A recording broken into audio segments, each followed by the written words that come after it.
A Finlândia raramente é mencionada nas notícias sobre a ajuda à Ucrânia.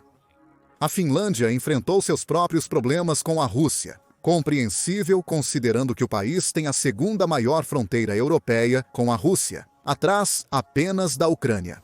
Aparentemente, a Finlândia decidiu se envolver diretamente para ajudar a Ucrânia a encerrar a guerra. Como? Vamos investigar isso! Primeiro, você precisa entender por que o conflito entre Ucrânia e Rússia durou tanto tempo. A guerra na Ucrânia é considerada um dos conflitos mais mortais do século XXI, dada a sua duração relativamente curta até o momento. Isso pode ser atribuído a ambos os lados do conflito, usando uma mistura de tecnologias antigas e novas. Apesar da Rússia inicialmente liderar tecnologicamente com um exército mais numeroso e avançado, a Ucrânia conseguiu alcançá-la e até superá-la em alguns casos, graças às doações da OTAN. Contudo, durante a guerra, houve uma consistência peculiar quanto às armas que a Ucrânia recebeu de seus aliados ocidentais. Claro, a OTAN prometeu pelo menos 300 bilhões de dólares em ajuda, de acordo com as estatísticas mais recentes do Instituto Kiel para a economia mundial. Estima-se que a cifra de ajuda já ultrapassou 380 bilhões de dólares, aproximando-se dos 400 bilhões, incluindo auxílio bilateral e unilateral dos governos de vários estados membros da OTAN, e abrange ajuda militar direta na forma de armas, veículos e tecnologia, mais do que a maioria dos países. Para fornecer essa ajuda, equipamentos prestes a se tornarem obsoletos foram retirados das reservas e doados como estoque excedente para a Ucrânia. Esses suprimentos já seriam descartados de qualquer maneira. O tanque M1 Abrams, projetado nos anos 80, teve suas versões mais modernas, M1A1 e M1A2, doadas, comparáveis às melhores mantidas exclusivamente pelas Forças Armadas dos Estados Unidos da América. Isso foi alcançado retirando cerca de 3.500 tanques antigos do armazenamento e reequipando-os com novas peças. O resultado, um M1A1 Abrams à la Frankenstein, feito especialmente para exportação para a Ucrânia. A lógica na loucura. Doar tanques novos exigiria encomendá-los e construí-los do zero, e é improvável que o exército dos Estados Unidos da América abra mão de suas unidades ativas. O mesmo princípio vale para os aviões que a Ucrânia recebeu no último ano. O presidente Zelensky afirmou categoricamente que o país necessitava de mais de 100 caças F-16 para se defender contra a superioridade numérica das forças aéreas russas. E no início de janeiro, vários países europeus da OTAN retiraram seus F-16S e os enviaram para a Ucrânia. Estes foram doados por estarem sendo substituídos pelos F-35 nos países de origem. O F-16 já não é tão moderno, pois os aviões dados à Ucrânia precisaram de modificações para acomodar novos sistemas de vigilância e armas fornecidos pela OTAN. O que nos leva de volta a como os países nórdicos farão as coisas de forma diferente. No verão de 2024, a Finlândia anunciou que mudaria de estratégia. A rodada mais recente de ajuda militar da Finlândia para a Ucrânia, a 25ª vez que a Finlândia enviou armas ou equipamentos para a Ucrânia, incluiria protótipos de armas avançadas em vez de designs existentes. A notícia veio do chefe de armas da Força de Defesa finlandesa, Mikko Heiskanen. Segundo Heiskanen, a Finlândia enviará projetos ultra-secretos para testes reais na Ucrânia. A Força de Defesa finlandesa afirma que a experiência adquirida nos campos de batalha na Ucrânia moldará o novo equipamento finlandês. Isso deve aumentar a demanda por essas armas de outros países, impulsionando as perspectivas da Finlândia de se tornar um notável fornecedor de armas e equipamentos para a OTAN e além. Devido à confidencialidade dos projetos, não temos informações sobre o que está sendo enviado ao exército ucraniano ou as quantidades. O relatório de Heiskanen afirma que as últimas doações beneficiarão os exércitos da Ucrânia e da Finlândia. Isso significa que a Finlândia provavelmente já esgotou seu estoque de equipamentos sobressalentes ou obsoletos que poderia enviar confortavelmente para a Ucrânia. Contudo, isso pode não ser tão ruim. Isso sugere que o exército finlandês utiliza principalmente armamentos modernos, considerados suficientes para enfrentar uma eventual agressão russa. A segunda razão pela qual a Finlândia provavelmente não está enviando seu próprio estoque de armas é a familiaridade, ou mais precisamente, a falta dela na Ucrânia. A rede de pesquisa ucraniana New Geopolitics sugeriu que a Ucrânia aceitaria qualquer armamento e sistemas da era soviética, mas teve que ser mais seletiva com os equivalentes da OTAN. Com a Ucrânia tendo sua estrutura militar e equipamentos baseados em projetos soviéticos, seus soldados foram treinados para usá-los. Isso ainda não se aplica aos sistemas ocidentais contemporâneos. Doar armas projetadas pelo Ocidente significa que o exército ucraniano teria que tirar tempo para retreinar suas tropas para usá-las. Isso custaria a eles muito tempo e iniciativa na guerra, especialmente enquanto tentam repelir um grande ataque russo. Em terceiro, devemos retornar à parte inicial do relatório do chefe de defesa finlandês. A Finlândia não está enviando equipamentos, sejam antigos ou existentes. Está enviando protótipos de armas futuras. A guerra na Ucrânia permite que os países ocidentais testem suas armas em um campo de batalha equilibrado, sendo uma das poucas oportunidades para isso. A guerra ao terror envolveu vários países da OTAN enviando tropas e equipamentos para o Oriente Médio. Contudo, eles possuíam uma vantagem tecnológica militar considerável sobre o Iraque e o Afeganistão, onde o Talibã e os insurgentes utilizavam principalmente sistemas soviéticos não modificados. Os Estados Unidos da América podiam exercer domínio aéreo quase total sobre esses países, especialmente no Afeganistão, que praticamente não possuía defesas aéreas. Na Ucrânia, a situação é muito diferente. A Rússia é reconhecida por ter alguns dos sistemas militares mais avançados do mundo, principalmente em defesas antiaéreas e artilharia de longo alcance. Os veículos de artilharia autopropulsados russos podem disparar a quase o dobro da taxa dos designs ocidentais contemporâneos. Embora não sejam tão eficazes em precisão ou poder de fogo, a Rússia pode compensar isso com números absolutos. Estima-se que a Rússia possa fabricar mais de 3 milhões de projéteis de artilharia anualmente. Por outro lado, a OTAN só conseguiria enviar pouco mais de 1 milhão de projéteis à Ucrânia em um ano, contando com a nova produção e aquisição de países do sul global. Enviar mais exigiria que o Ocidente recorresse aos estoques existentes, que levariam anos para serem repostos. Os níveis tecnológicos semelhantes entre Rússia e Ucrânia, em certas áreas, tornam os campos de batalha ucranianos extremamente úteis para analistas ocidentais. Comparar teoria e realidade é essencial para destacar as armas ocidentais que se sobressaem na guerra moderna. Mas, ainda mais importante, pode destacar a tecnologia ou equipamento que é menos útil do que seu custo e investimento implicam. Um bom exemplo disso é a prevalência da guerra de drones. Rússia e Ucrânia desenvolveram sistemas paralelos que adaptam pequenos drones comerciais, projetados para vídeos ou agricultura, para uso militar.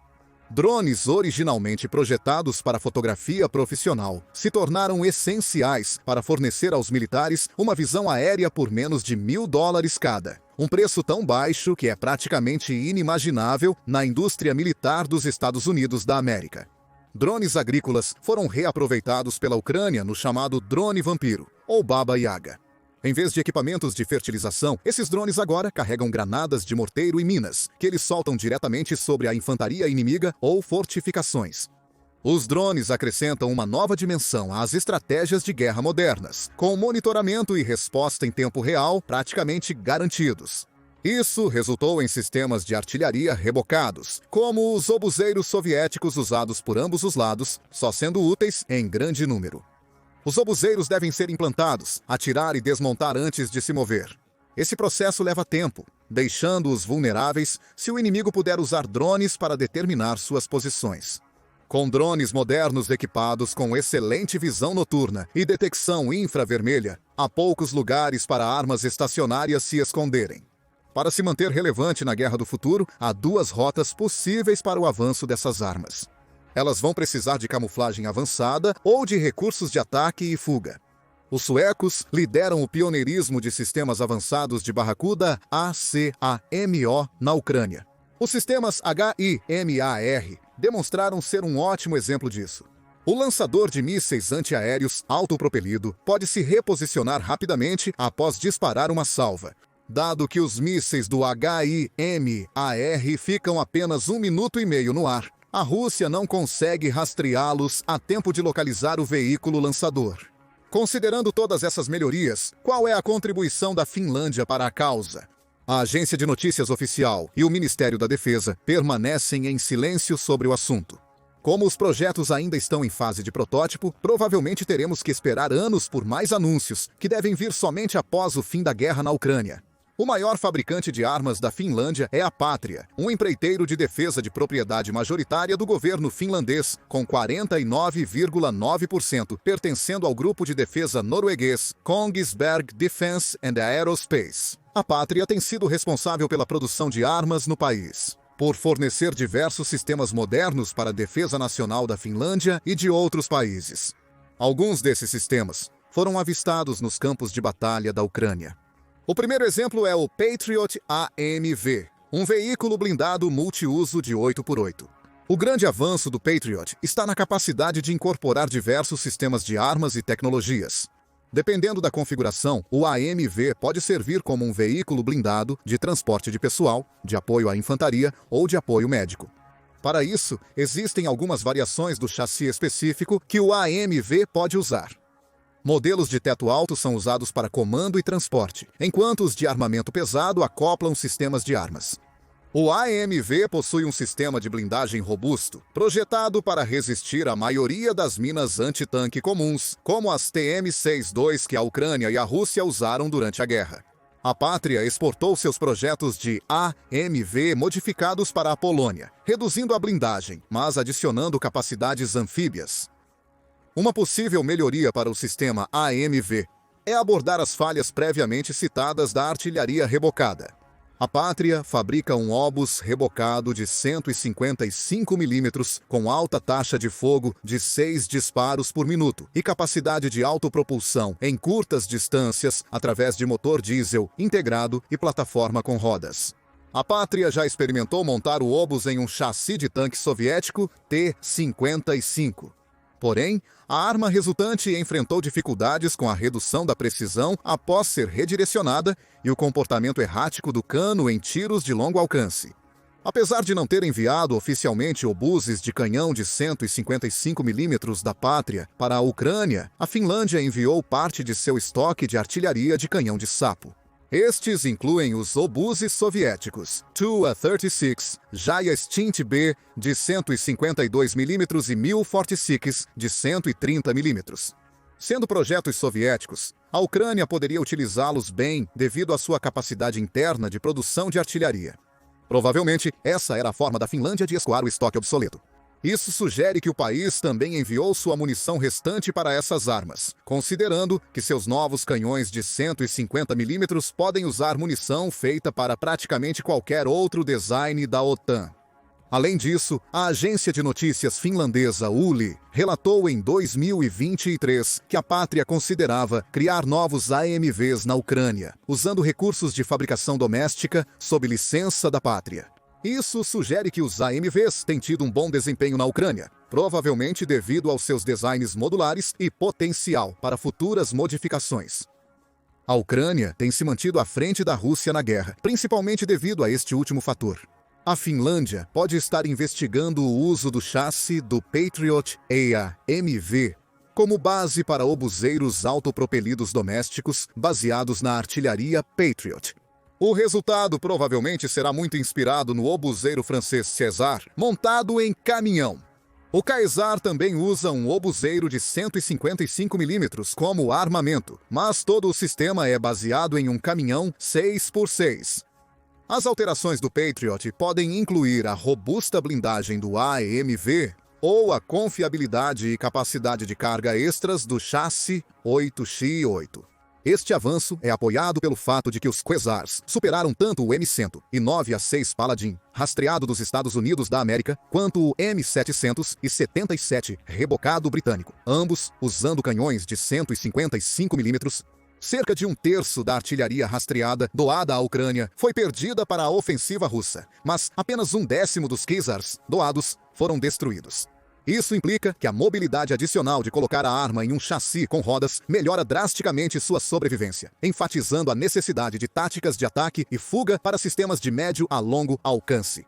O segundo veículo que a Patriot doou para a Ucrânia é o transportador blindado de pessoal Pace. Diferente do AMV, o Pace é um veículo anfíbio leve, blindado e com 6 rodas. Segundo o relatório de 2023, Ao menos 20 modelos Pacey foram enviados à Ucrânia até o fim do ano.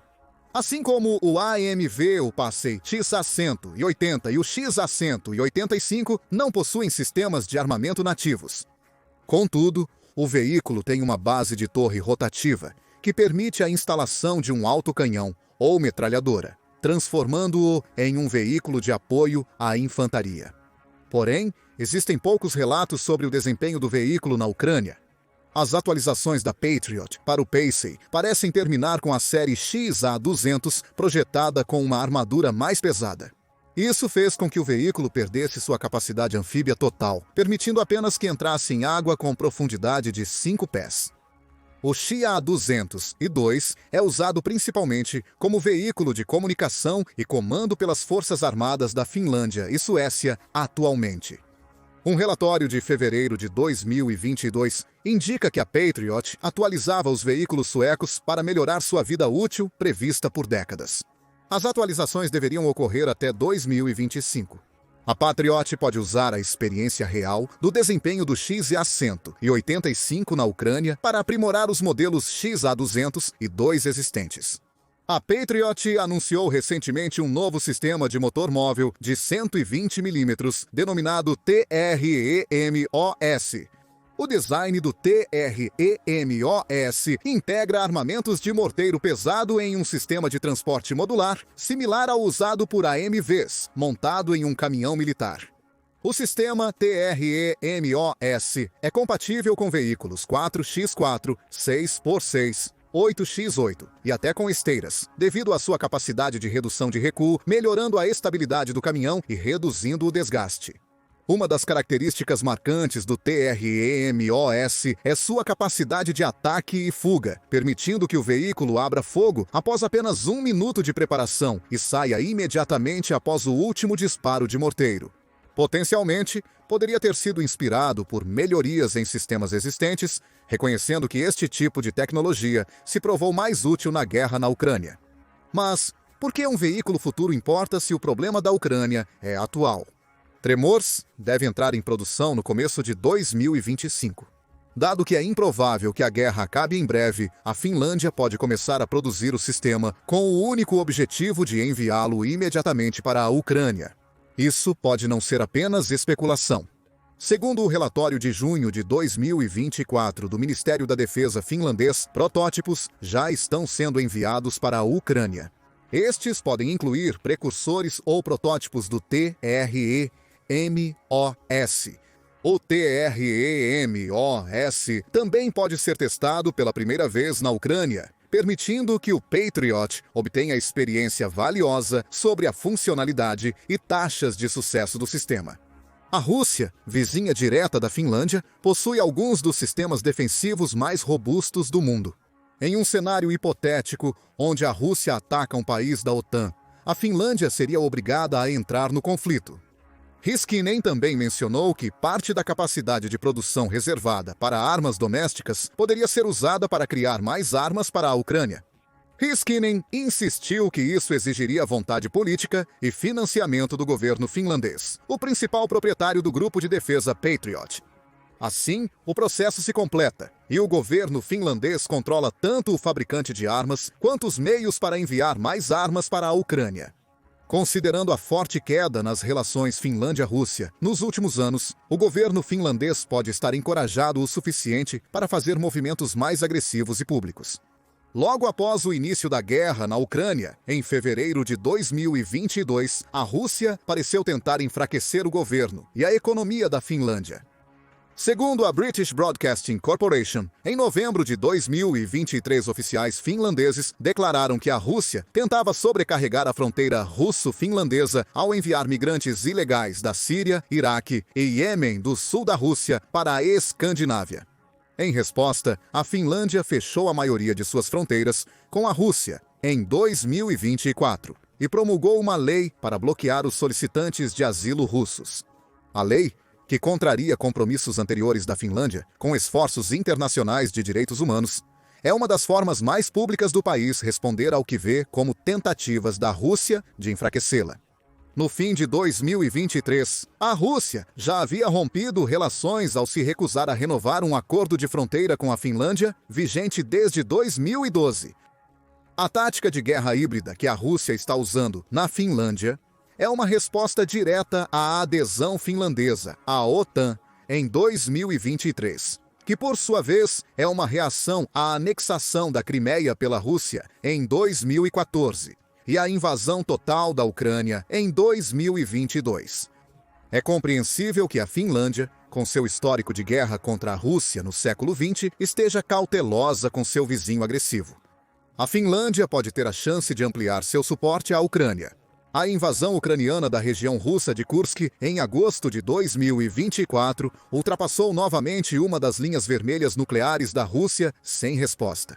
Lembra dos F-16S que mencionamos no início do vídeo? O desdobramento na Ucrânia foi parcialmente atrasado devido à ameaça de Putin de que a Rússia poderia usar armas nucleares contra os membros da OTAN que os forneciam. Quando isso não aconteceu, a Rússia ameaçou que o fornecimento de armas permitindo à Ucrânia atacar a Rússia seria considerado da mesma maneira. Então veio a incursão de Kursk e a resposta da Rússia demorou para ganhar força. A Ucrânia já conseguiu atacar Moscou com drones em larga escala, causando danos mínimos. Finlândia e Suécia já começaram a enviar alguns de seus equipamentos mais modernos para a Ucrânia. Se a Finlândia decidir que é hora da Rússia sair da Ucrânia, os passos são claros. Devido ao conteúdo potencialmente perigoso relacionado a armas, não posso ajudar com esse pedido. Isso vai acontecer? Os testes de protótipo na Ucrânia sugerem que isso é possível. Depois disso, cabe à Finlândia e à OTAN continuar encontrando maneiras de tentar forçar a Rússia a se submeter. Qual a sua opinião? Até que ponto a Finlândia está disposta a confrontar a Rússia? E que outras armas os finlandeses podem enviar para a Ucrânia? Deixe-nos saber nos comentários abaixo e obrigado por assistir. Confira Belarus já teve o suficiente da Rússia ou clique neste outro vídeo.